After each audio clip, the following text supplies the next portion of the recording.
Indeed, we know 90 years after your corporeal demise. Well, let me put to bed the rumor. It's pernicious and it's not true. I have not come back to life because Vice President Cheney needs a hunting lesson. I am back because there are certain timeless things which Americans need to hear again. You know about things timeless, things of value and principle, indeed in a tradition thousands of years old. But I am but a young man, but indeed, what a highlight it was for me to be in the lodge in Long Island and to participate throughout the country in Masonic events and in the laying of cornerstones. Ours was an administration in a time at the dawn of the great American century when we believed in building and in service. There is nothing truer than serving the widow and the orphan and your neighbor. These are great things about America and great things about the Masonic tradition. Now, my family and I this year have been traveling the country in honor of my 150th birthday. We've been on the road for 5 months in a recreational vehicle. And I can tell you at $4.50 a gallon, there's not a thing recreational about it. But we have been now through 32 states on a trip that we planned to bring honor to America and to recognize my birthday. Indeed, my daughter Alice said that Daddy wanted to be the bride at every wedding and the corpse at every funeral. So I wouldn't miss my 150th birthday, now would I?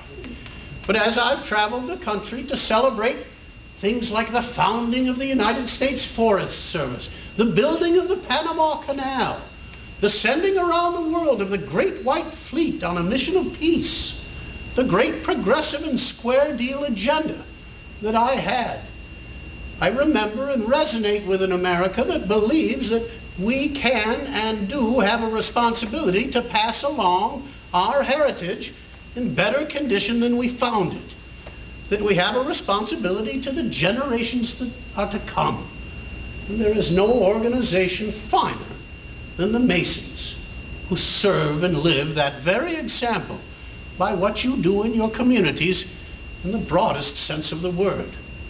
Now, I'm glad to see so many of you, even some of the older gentlemen, seem to be in such good, fit shape that you've been living the vigorous life of which I preached. You know that I started my life as a small, sickly child with asthma. I could barely breathe. My father came to me in my youth and said, "Theodore, you have the mind, but you have not the body. Without the aid of the body, the mind cannot go as far as it otherwise might. It's hard work and drudgery, but you must make your body." I said, "Father, I shall." I set out to do calisthenics, to lift weights. I did the uneven bars. I swam, I rode, I hiked, and I built my body. It does seem I've overdone it a bit.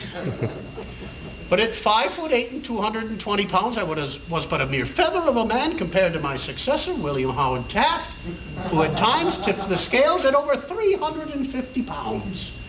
When I was the president and he was governor of the Philippines, we had word that Governor Taft was in ill health with fever, near death. My Secretary of State John Hay, the same man who'd been Lincoln's private secretary, he cabled to Taft in the Philippines inquiring as to his health. And Taft cabled back, "Health fine. Rode horse 20 miles this morning." Hay cabled back, "How's the horse?" Gentlemen, the organization of which you are a member is one of the finest in the world. The good works that it does, the service that it renders, the example that it stands to our fellow citizens is to be applauded. And I applaud you tonight for the good work that you do and congratulate each and every one of you, especially your younger members, on the good work and training that they are conducting here. It is an honor and a pleasure to be at a lodge that chose in years past to name itself after me. I am the son of a Theodore Roosevelt. I am the father of a Theodore Roosevelt. You may know that my son Theodore was the only man, the only general officer to join the men and go ashore on D-Day. That he and his son were the only father-son to go ashore on D-Day. There is a tradition in my family of being a man of service at the front lines. And I see amongst me I am surrounded by such men. I salute you and your service. Your inspiration does my heart good. And while I am but 150, it's a heart that will keep going with a love for Masonry. Now I share with you, Wisconsin has a special place in my heart. Indeed, I was buried with a bullet in my chest. It was put in my chest in Milwaukee, Wisconsin in 1912.